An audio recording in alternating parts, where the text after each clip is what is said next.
Yeah, interesting. Luna is not excuse me, like Luna is a powerful goalie, sure, but not something that we see for the most part outside of pocket picks. There are certain players like Saya, for example, who really love that pick, but in general, interesting to see that get banned out. She wasn't adjusted too much, I don't think, in the recent patch. But you know, Imi, same idea, right? Goalie power nerfed a little bit, but we're in a game one really quickly, and it's a lot of brawling coming on out with this Asher and this Drek.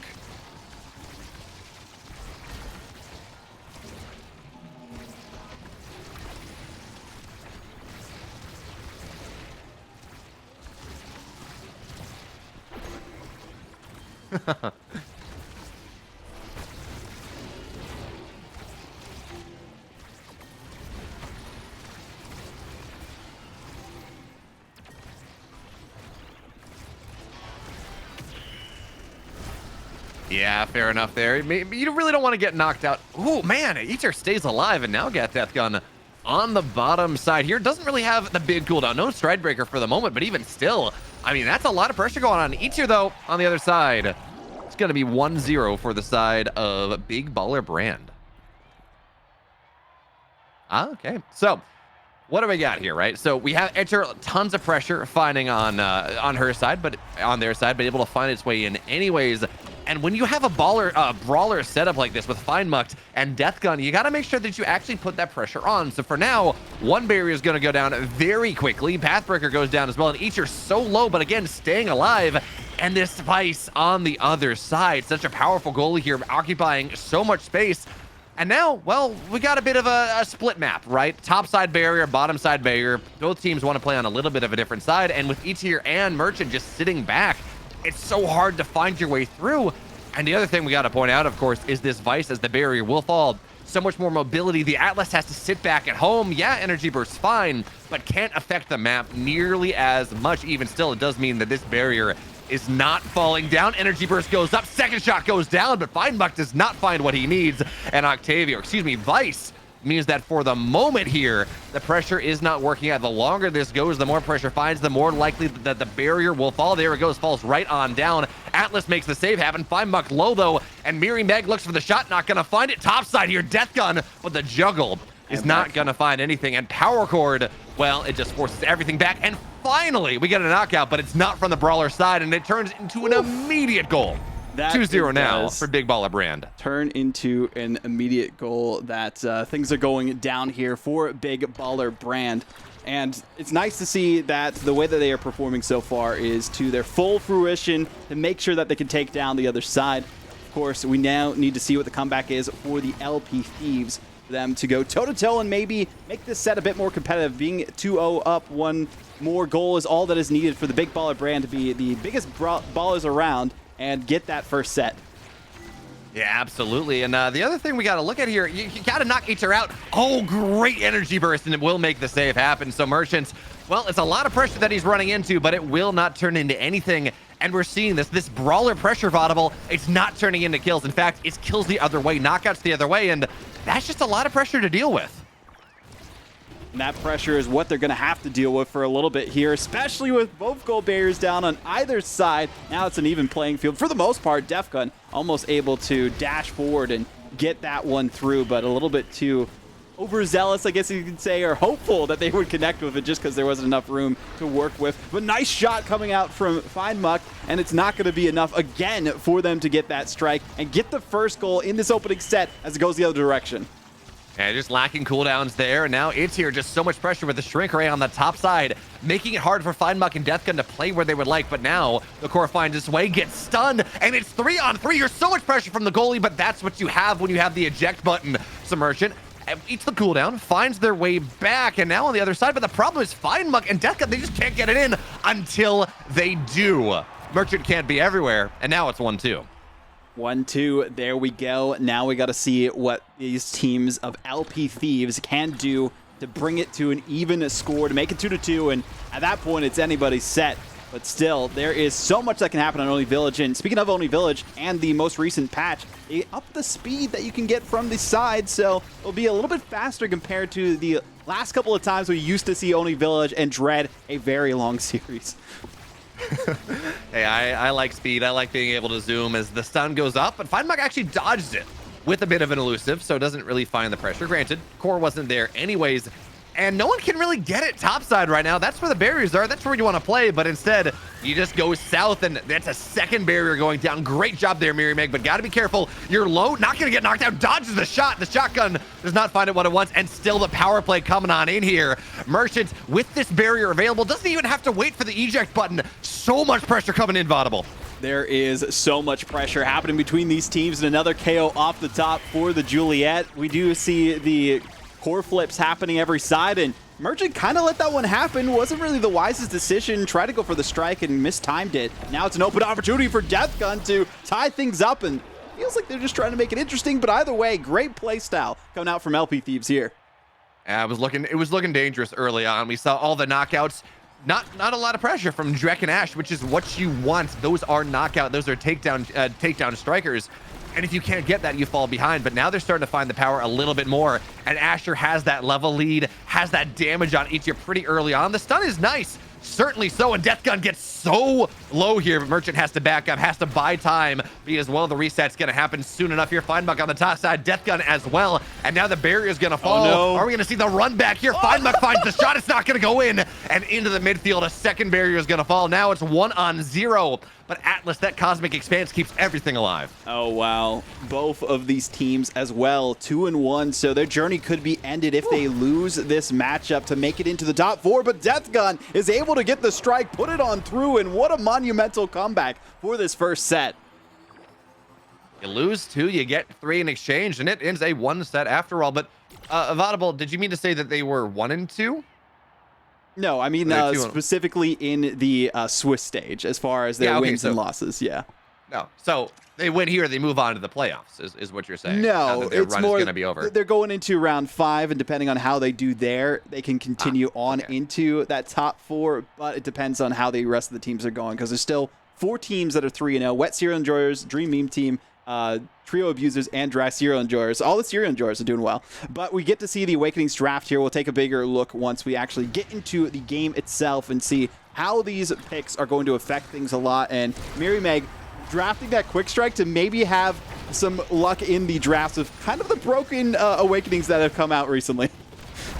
Yeah, man, that reverberation on Drek just seems so powerful. You get your shotgun blast even more, and you're tankier. What more could you want? So for now, though, Meg, you talked about it, putting so much pressure on E-tier as well. 3-on-3, but importantly, the barriers staying up, it gives him that opportunity, and immediately the dash right on in. Meg, you talked about those Awakenings being powerful. I don't know that it made the goal go in, but it certainly helped.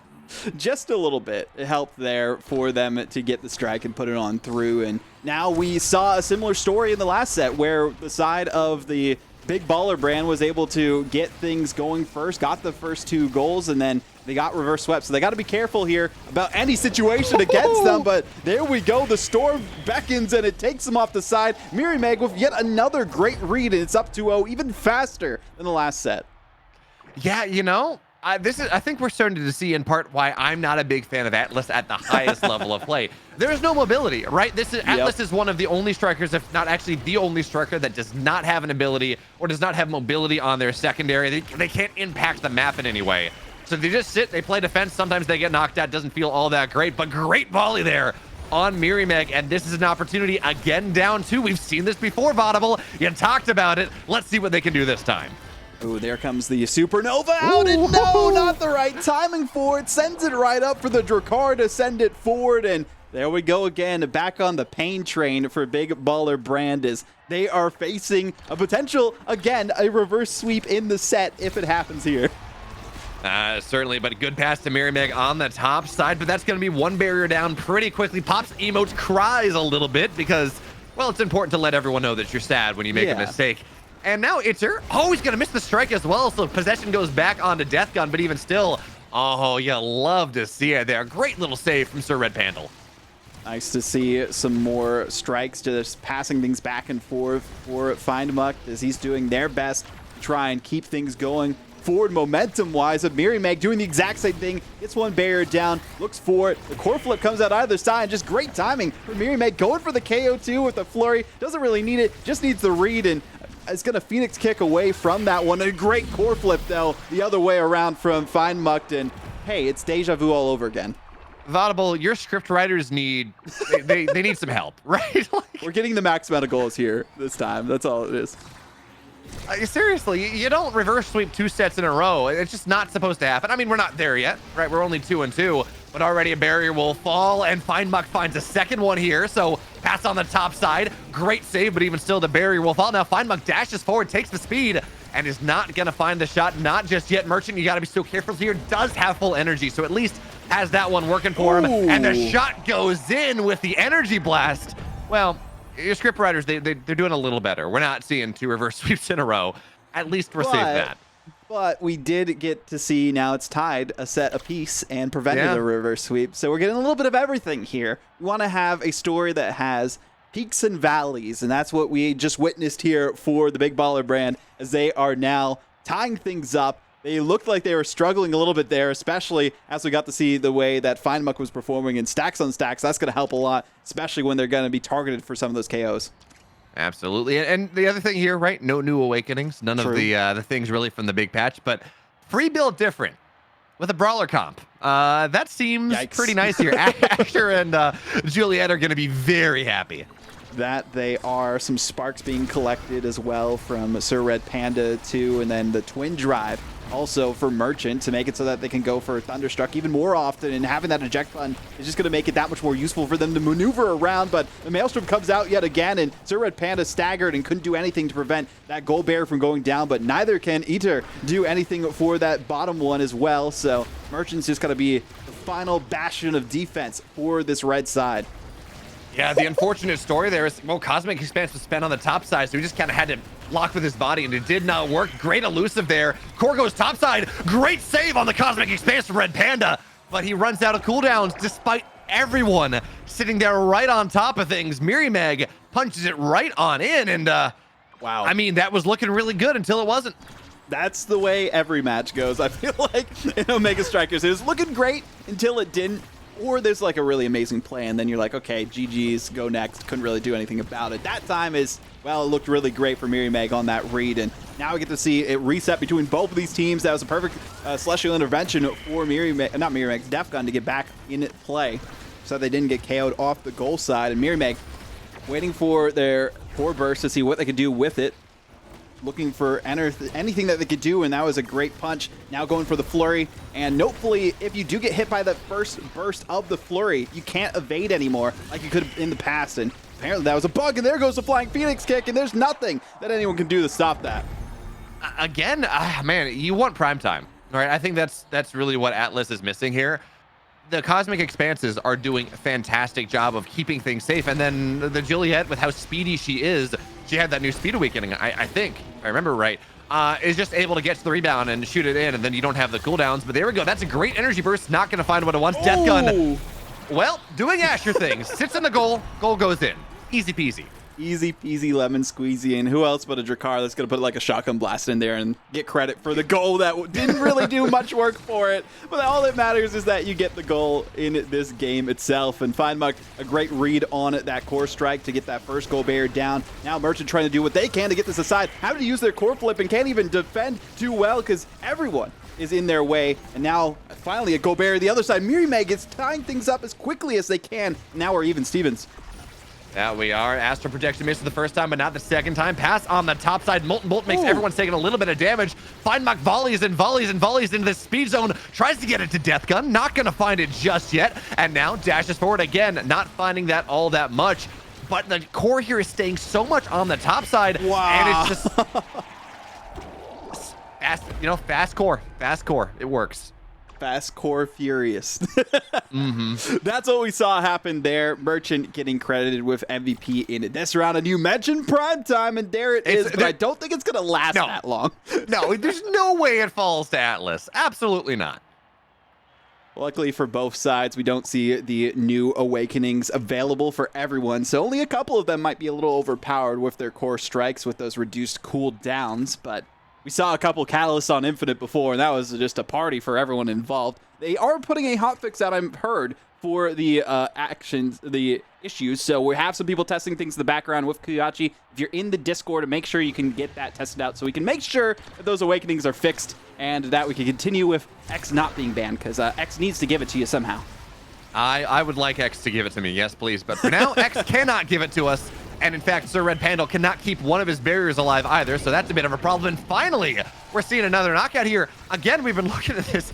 There have not been a lot of knockouts in this game. It has been a lot of damage, sure, but really not a lot of continuation. But the time has been bought. Drek comes right on back. Sir Red Panda is not able to keep that barrier alive. But on the other side, one barrier goes down. Asher doesn't get the second one somehow. Oh, Merchant. man. Oh, he prevents it, and now there's a little bit more pressure. Juliet dashes forward. Energy burst makes the save. And now on the bottom side here, Drek, what can you do? Perfect energy burst for the save there. Beautiful work. Now we need to see, as you mentioned, what can the Drakkar do to keep this aside. Miri Meg, great read, but almost got it with the Celestial Expansion, excuse me. Just an amazing primary ability there from Sir Red Panda, but the read was even better for Miri Meg. Yeah, I mean, we've seen Sir Red Panda 99% make these incredible saves, you know, but unfortunately you needed 100% it. So again, the Drakkar is going to get knocked down. And finally, it seems like this Juliet era combo is just getting the damage that it needs to get done over and over. And it's so hard to play when you're 3-on-2 the entire time. Barrier is down. Vice is just so unlocked here. So yeah, the Drek's back up, but the pressure's down. And now energy burst on both sides. Death Gun's now the one that's low and is gonna get knocked out again, shepherded onto the corner of the map. So now 3-on-2. The Swarm, it's too powerful. And now we are one goal away from not just a set win, not just a goal, but from a match win. And I'm advancing on to that next round with really good scores. Now we get to see if this is going to be the final nail in the coffin for LP Thieves in this game and their potential chances to even make it into that top 4. Because again, you have to be the top 4 out of all of the competition that's out there. And there's already 4 teams that are still 3-0. They're facing against each other. So there's hope if you don't take any more losses and maybe some upsets come across the board in this final round. But we'll have to see after this, because there's still a monumental comeback that we saw happen in the first set. We need to see it happen here as well for LP Thieves.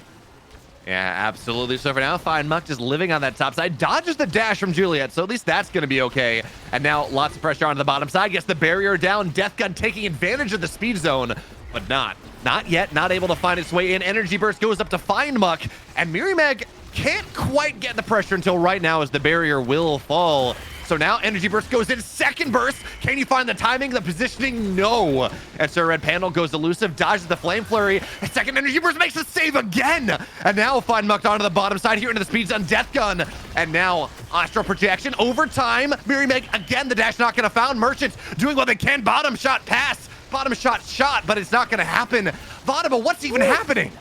It's just craziness across the board for both of these teams at Only Village, and something has to give. Usually Miri makes the one to score, and that's what we're looking for here for the finisher, but no, the other direction it goes, and who else but Find Mucked getting that one on through with the Drakkar. Omega level to the top for this team, but they got to do it 2 more times. I love, by the way, how this Drek has just decided he wants to make casters' lives as difficult as possible, but you're not falling for it. And, you know, shout out to you. As both barriers go down, now it's going to be a 2-for-1 trade, but even still opportunity. Asher, top side, the office that they want to live in, but not going to find it in, not just yet. Keeps the barrier alive until right now, and now wide on open. You have so many points to play with. That was a rough spot for Sir Red Panda III for them to have positioning-wise, and a great read on the core strike. Perfect positioning that time for them as well. It's just been on the goal bearers and a strike shot to save the day, which was a surefire goal. That would have been it for them. Absolutely there. Really nice plays. Merchant goes back right at the last second on the eject button. A little bit of a cosmic expanse. There's not a ton. There we go. Wow. Miri Meg does it. Oh, man. Miri Meg does it as you mentioned there. What a finish there. Looking at those final awakenings too for anyone who's watching the VOD or watching this later on. Prime time for Merchant looked pretty good for them. They had a lot of great stuff going on, and look at the MVP stats. 107 saves, and even got involved in the assist making for their team. But looking at the damage, I mean, wasn't really too much that the blue team could do, even with some of the more brawler style comp that we were witnessing out of them. And I feel like Sir Red Panda on Oni Village, Atlas is a really hard goalie to play because you mentioned it before, you don't have the maneuverability like you do for some of the other strikers. Yeah, just when you have, I mean, yeah, of course, you can do the Atlas thing of just give up one barrier and say, oh, you know what, I'm not going to get the top one. I'm just going to sit on bottom. I'm going to have a cosmic expanse. I'm going to have the astral projections. I'm going to be okay. And okay, that's valid, but you're giving up half of your ability to defend. Yep. And then when you have a striker that is like, say, like a Vice or a Kai or anything like that, where you do have the ability to impact the map away from you, suddenly there's a lot more room to actually to interact with and to make mistakes. Really, you can play forward. You can, and we saw that happen a lot, right? The Vice of Merchant was playing very far forward whenever they had even just a single barrier advantage, because they knew that A, with the eject button, they could get back, and B, well, they had the ability to make saves that an Atlas just can't make. That they did, and now we'll have to see what these teams can do going into that next round. For one of them, LP Thieves, it might just be a little bit of a consolation. The other still has a chance to continue on forward and maybe make it into that top 4, depending on how they perform there. A couple of teams that are also 3-1. Powerhouse Defenders, who lost to Wet Cereal Enjoyers. The Chefs, who lost to True Abusers, as we saw earlier on the stream. And the Avengers Assemble, who also lost to Dry Cereal Enjoyers. Dry Cereal Enjoyers do pretty good for themselves. They're currently playing against Dream Meme Team off stream right now. But if you want to check out another match that, well, just finished, Trio Abusers against Wet Cereal Enjoyers. Trio Abusers have taken them down. So far, the Dry Cereal Enjoyers are on top if you are in either, have a horse in either of those races. Are you a wet or a dry cereal enjoyer of Vodible? It depends on the cereal and why I would eat either one. So, like, I wouldn't have cereal with water, even though that's technically wet cereal. It's only that doesn't count. Like that is the it Scythian does count cereal. Like to Wet Cereal Enjoyers, though. Some of them I've heard, not to out barcode, but to out barcode, that he eats cereal with milk, or not with milk, with water. So that's just one of those things that are out there that you have to worry about. But we will have to see how things go for this. Let me bring it back to me, and then we'll quickly head over to a break because we got the next round going down pretty soon. Hopefully, we get Threezy back in here. Otherwise, I mean, I'm with you for another one here, Bear, which I don't mind myself. Just some little stuff going on in the background. But round 5 about to happen pretty soon here, too. So we'll be taking a quick break, and after that, we'll be finishing off our final round of Swiss and deciding who the top 4 is competing for the top 2 prizing in just a bit. Don't go anywhere.